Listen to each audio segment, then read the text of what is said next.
Besok dia bakal jadi pendampingku di surga, kata Sayyidina Abu Bakar. Kata Sayyidina Umar apa? Barang siapa ya, man adzama maulidan Nabi sallallahu alaihi wasallam, barang siapa yang mengagungkan maulidnya Nabi sallallahu alaihi wasallam, faqad ahya faqad faza bil iman, maka sungguh orang itu hidupnya telah mendapatkan kemenangan dengan keimanan. Sayyidina Utsman bilang apa? Sayyidina Utsman bilang, wah ini teleponnya presiden, kita dengerin dulu. Kok jadi selipin di situ? Dipatok repot. Ya. Kata Sayyidina Utsman, barang siapa yang menginfakkan 1 dirham ala qiraati maulidir Rasul, atas pembacaan maulidnya Nabi SAW, faqad syahida ma'rakatal badri wa hunain, seakan-akan dia telah menyaksikan pertempuran medan perang Badar dan Hunain. Sayyidina Utsman. Sayyidina Ali bin Abi Thalib bilang apa? Barang siapa yang infakin 1 dirham atas pembacaan maulidun Nabi SAW, apa kata Nabi? Apa kata Sayyidina Ali bin Abi Thalib?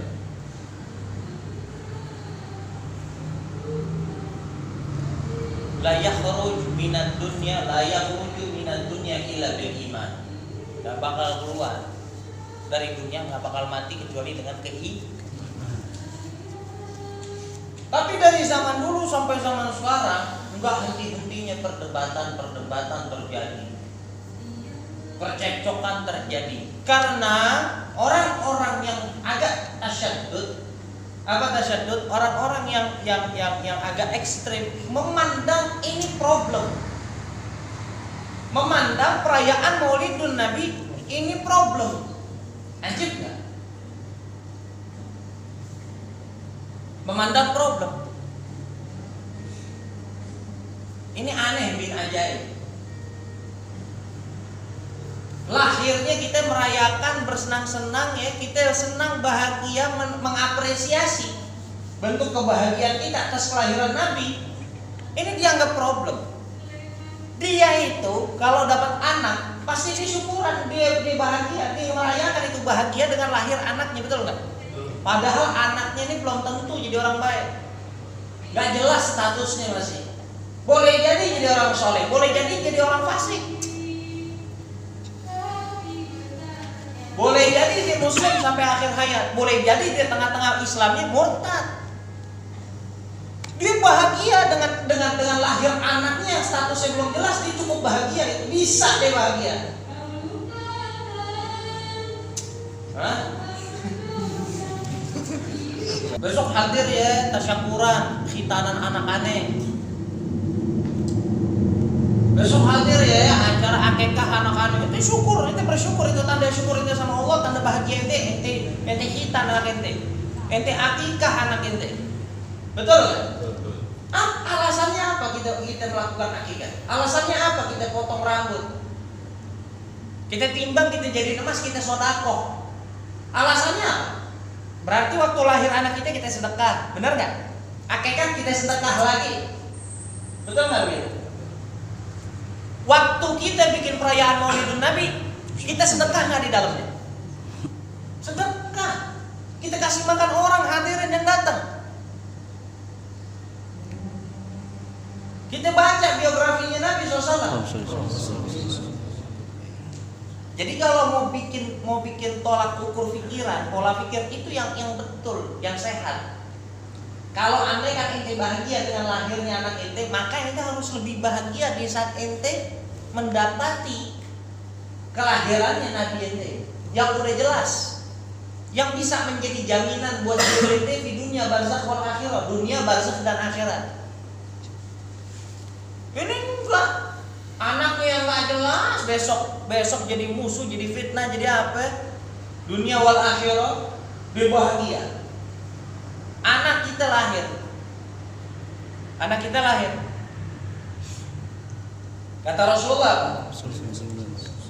Yuladu alal fitrah, dilahirkan anak kita dalam keadaan fitrah. Maka setelah itu meyahudikan anaknya, mau menasorohkan anaknya, itu haknya bapak. Udah. Di Quran Allah wanti-wanti, wa anfusakum wa ahlikum naro, karena anak kita, istri kita, harta kita jadi fitnah. Ente didik agama di dunia, dia bisa jadi orang yang berhasil, sukses, ya, sukses. Dia bisa ngasih syafaat buat orang tuanya besok di yaumil qiyamah. Anaknya hafal Quran, besok orang tuanya dipakai mahkota. Tapi kalau sebaliknya, dia nggak ngajar anaknya sholat, dia nggak bisa ngajar anaknya puasa, dia nggak bisa ngajar anaknya jadi orang soleh. Besok ente udah di sorga nih orang tua nih, ya, anaknya sekarang giliran anaknya naik ke persidangan Allah Taala, dicecer sama Allah Taala dengan bukti-bukti otentik hasil dari amal anak ini di dunia. Dari ninggalin sholat, ninggalin puasa, punya duit gak haji, berzina, minum khamar dan lain-lain. Waktu mau dimasukin ke neraka, anak ini bilang ke Allah, ya Allah, jangan kau masukkan aku ke neraka. Tarik orang tuaku yang di surga itu, buang ke neraka. Karena dia nggak pernah ngajarin saya ngaji, dia nggak pernah ngajarin saya sholat, dia nggak pernah ngajarin saya buat jadi orang soleh. Itu anak yang kita waktu dia lahir kita bahagianya minta ampun, nggak kurang-kurang tasyakuran kita nggak kurang. Sedekah kita nggak kurang-kurang, ngasih pendidikan kita nggak kurang-kurang.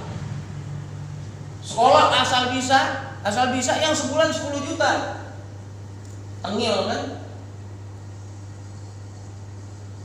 Tapi begitu nabinya yang lahir, yang dijadikan sama Allah basyiron wa nadhiron, fabalagha risalah wa addal amanah.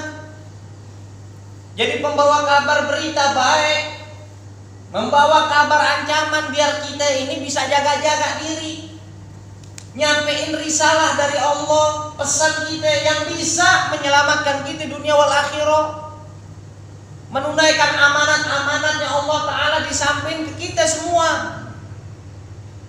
Beliau menjadi sosok pemimpin yang amanat, yang menanggung sulit, susah, senang, bahagianya kita dunia barzakh wal akhirah.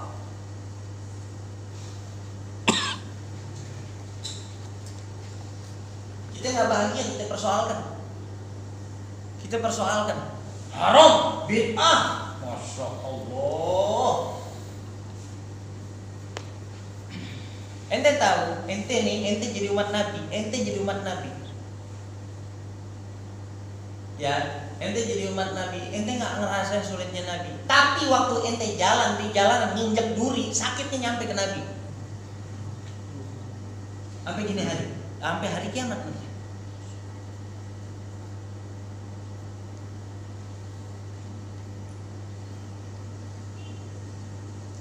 Dikatakan di awal Maulid itu, sebelum kita baca Maulid, inna fatahna laka fatham mubina liyaghfira lakallahu ma taqaddama min dhanbika wa ma ta'akhkhara wa yutimma ni'matahu 'alaika wa yahdiyaka siratan mustaqima wa yansurukallahu nasran 'aziza. Laqad ja'akum rasulun min anfusikum azizun 'alaihi ma 'anittum.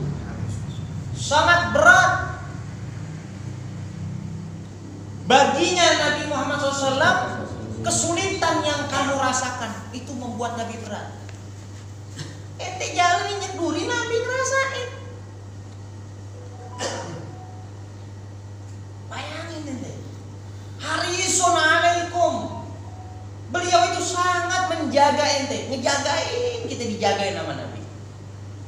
Ajib ya, dijagain kita sama Nabi. Saking dijaganya sama Nabi sampai bilang syafaati yaumil qiyamah li ummati min ahlil kabair. Syafaatku buat umatku besok di hari kiamat, buat umatku yang punya banyak dosa besar yang dia tobat sama Allah. Jadi jangan khawatir, syafaatnya Nabi prioritas buat umatnya yang sering berdosa besar, yang punya banyak dosa besar tapi udah tobat. Dikasih syafaatnya sama Nabi. Bayangin itu. Makanya kalau dibilang oh maulid, dalilnya apa maulid? Ya guru-guru kita salaf kita ini udah mengatakan, udah simpel aja. Merayakan lahirnya Nabi Muhammad SAW gak dibutuhkan dalil yang sahih, tapi dibutuhkan hati yang sahih, yang sehat. Hati sama pemikiran yang sehat itu udah dalil.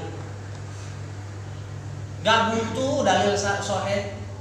Kita dikasih dalil ntar dibantah lagi, amin. Tapi kalau hati ente sehat, ente gak bakal pernah bantah. Apa salah kita bahagia? Bahagia. Makanya dibilang ini Rabiul Anwar ini, ya, musim semi, musim berseminya nur Nabi Muhammad. Cinta lama bersemi kembali. Cinta lama bersemi kembali. Jadi jangan salah kaprah. Ente cinta sama bini ente beliin kembang, ente beliin bunga. Bid'ah. Haram, masuk neraka. Kita pergi keluar, kita beli bunga. Ya, kita beli bunga nih. Kita beli kue, kita beliin cincin. Oke? Kita kasih kunci mobil baru, kunci apartemen. Masya Allah, banyak amat tuh. Ya. Karena mau ngasih hadiah nih, hari itu ulang tahun atau enggak? Ya anniversary. Ya salah. Ya ulang tahun pernikahan. Dibeliin tuh semua, dikasih. Kenapa itu terjadi? Anda tanya ini sekarang, kenapa itu terjadi? Atas dasar apa? Dasar cinta. Dasar cinta. Butuh dalil.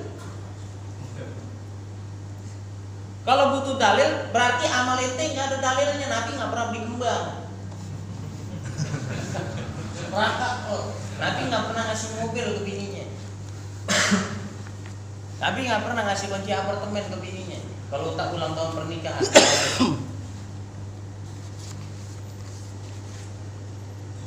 Lah itu kan tanda, kita ini mencintai Nabi nggak mesti di bulan Rabiul Awal. Siapa yang bilang kita cinta sama Nabi cuma di bulan Rabiul Awal, Ambon? Iya nggak? Nggak ada yang ngomong gue cinta sama Nabi bulan Rabiul Awal doang. Tiap hari gue cinta sama Nabi, tiap hari gue cinta sama bini gue. Iya kan? Tiap hari gue sayang sama bini gue, sama anak gue. Cuman terlebih di hari lahirnya, terkhusus di hari ulang tahun pernikahannya. Ya salah, gitu aja deh, ya nggak? Cinta kita sama Nabi ini nggak pernah terpaku dengan waktu, nggak ada batasannya, insya Allah. Terlebih di hari lahirnya beliau. Kita mengharapkan sama Allah Ta'ala apa hikmah yang diisi, yang dituangkan sama Allah Ta'ala di dalam bulan Rabiul Awal, di bulan kelahirannya Nabi. Kita pun mendapatkan hikmah tersebut. Bapak, bisa bilang bisa ceramah buat kita nih. Bisa ceramah sebenarnya, males, ya kan? Insyaallah, alim mau asal ceramah. Biasanya.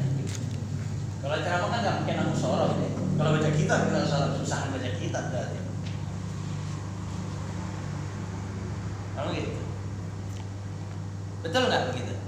Kita harapannya nggak lain nggak bukan cuma kayak gitu. Dengar nih, anak kasih tahu ya. Di dalam maulid tiba, di dalam maulid tiba. Oh, ini dalam maulid tiba. Nih anak pengen nanya ini perayaan bukan dikira-kira. Ini masuknya nih perayaan bukan ya. Ustaz coba dikasih mic coba. Coba kasih mic Ustaz coba. Ada lagi mic lagi. Besok masjid kasih 4 mic-nya. Jadi enggak, yang ada berempat besok. Ahdiru qulubakum ya ma'syara dzawil albab. Ahdiru qulubakum ya ma'syara dzawil albab. Artinya Ustaz. Aneh baca tuh arti. Bagi job gitu. Upload promonya kamu sekalian. Akan hati-hati. Hadirkan hati kalian. Hadirkanlah hati kalian ya ma'syara dzawil albab. Wahai kalian yang merasa memiliki albab. Albab itu apa? sanubari, saripatinya hati. Hati, dalamnya hati lagi, dalamnya hati lagi. Kalau mau bikin roti, ya bahannya buat bikin roti itu namanya albab. Orang yang punya saripati hati, kata Allah Ta'ala, hadirkan hatinya. Masya Allah. Hatta ajluwa lakum ara'isa ma'ani ajalil ahbab. Sehingga kalian itu bisa dengan khusyuk, dengan hadir hati, ya, apa namanya, menikmati apa? Menikmati sajian apa? Sajian ma'ani. Maknanya makna. Sajian inti dari intinya inti. Intinya apa? Intinya hikmahnya aku utus nih Nabi Adam sampai akhir aku ciptakan alam jagat raya.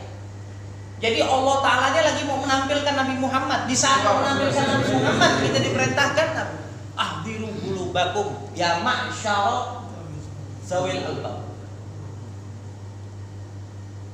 Nikmati proses penampakan ini, kata Allah Ta'ala. Nikmati proses aku tampakkan kekasihnya kekasih, manusia yang paling terkasih, kecintaan yang paling tercinta, al-makhsus bi asyrafil alqab, yang dikhususkan dengan semulia-mulianya lakob. Nabi Muhammad dapat lakob udah lebih dari nabi yang lain. Nabi Ibrahim Khalilullah, betul? Nabi Ibrahim Kalimullah, Nabi Isa Kalimullah, Nabi Musa Kalimullah, Nabi Isa Ruhullah, Nabi Muhammad semua-muanya. Nabi Musa alaihissalam Kalimullah, bisa ngomong sama Allah, bicara sama Allah di dunia. Gak pernah bertatapan langsung sama Allah Ta'ala. Nabi Isa rohnya Allah Ta'ala, dari perurusannya Allah Ta'ala, bukan rohnya Allah, bukan. Gak seperti yang dipahami orang Nasrani, bukan. Dalam artian Allah kasih beliau itu mukjizat seperti Allah, bisa bangunin orang mati, bisa ini, bisa itu. Nabi Ibrahim kekasih Allah Ta'ala, Rasulullah Muhammad bin Abdullah, Habibu, Khalilu, Sofiyu, Mukhtar, Mustafa, semuanya. Kekasihnya yang terkasihi, yang tercinta, yang terpilih, yang tersucikan, dan lain-lain sebagainya. Kalimullah, berbicara nggak sama Allah? Oh, mukalamah Rasulullah dengan Allah Ta'ala fil arsh. Waktu Mi'raj, Rasulullah ngobrol sama Allah Ta'ala.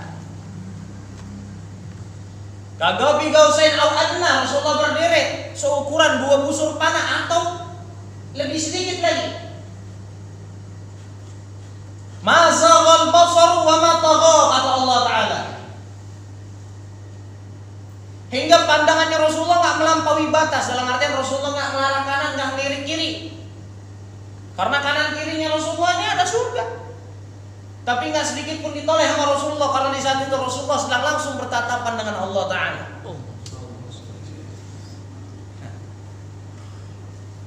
Makanya ini perintah Allah Ta'ala. Ar-raqi ila hadratil malikil wahhab. Ar-raqi yang naik, yang tinggi derajatnya di sisi Allah Ta'ala. Hatta nadhara ila jamalihi bila satrin wala hijabin. Sosok yang pernah jumpa dengan Allah Ta'ala dengan tanpa pembatas, dengan tanpa hijab sedikit pun. Falamma ana awanu dhuhri syamsir risalah, maka manakala sudah dekat waktu kelahirannya,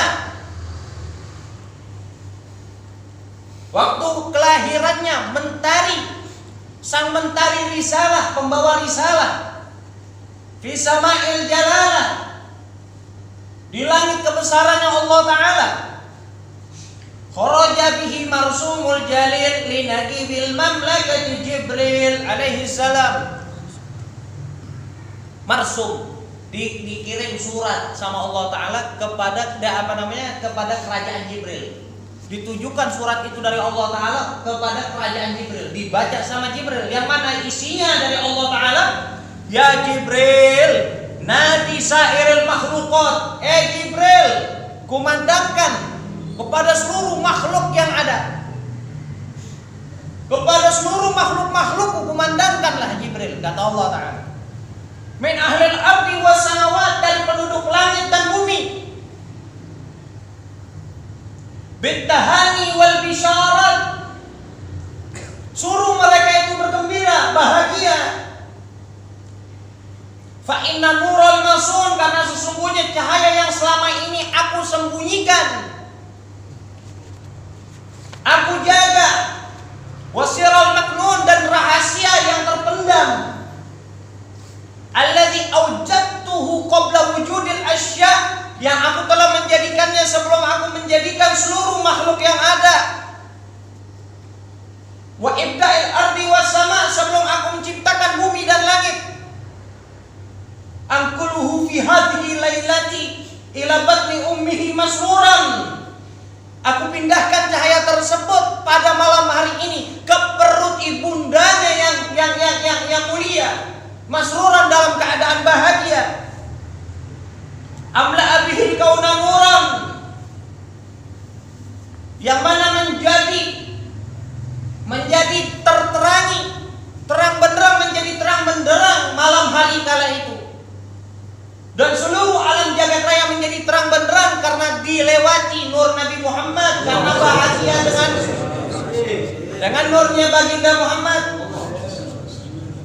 Wa akfuluhu yatiman, yang mana cahaya ini kelak bila sudah lahir di bumi, waktu dia menjadi yatim, aku yang kafil, kata Allah Ta'ala, aku menjadi kafilnya, aku menjadi perawatnya, aku yang merawat dia dikala dia yatim. Wa utahiru wa ahla baitihi tadhira, dan aku sucikan dia serta ahlul baitnya sesuci-sucinya, kata Allah Ta'ala. Pertanyaannya, ini tanda perayaan bukan? Siapa yang merayakan? Allah Ta'ala yang buat perayaan. Allah Ta'ala yang buat perayaan. Lebih hebat perayaan Allah Ta'ala, lebih dari kita. Allah Ta'ala buat perayaan atas lahirnya Nabi Muhammad, padahal Allah yang bikin Nabi Muhammad terlahir. Allah buat sebegitu megahnya perayaan, sampai langit bumi semua menari. Meteor berjatuhan, bintang berterbangan, bulan memancarkan cahayanya yang sangat terang benderang di malam hari.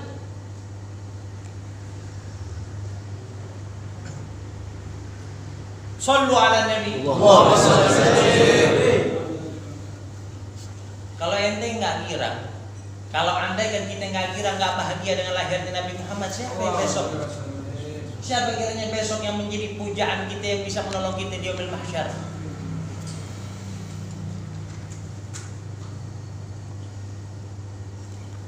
Shallu ala Nabi Muhammad. Aksiru salat ala Nabi Muhammad. Orang yang besok bakal kumpul dekat dengan Nabi Muhammad, orang yang basah lidahnya dengan salawat kepada Nabi. Orang yang baca selawat banyak dengan Nabi Muhammad, dia orang yang bakal menjadi orang paling bahagia di yaumil mahsyar.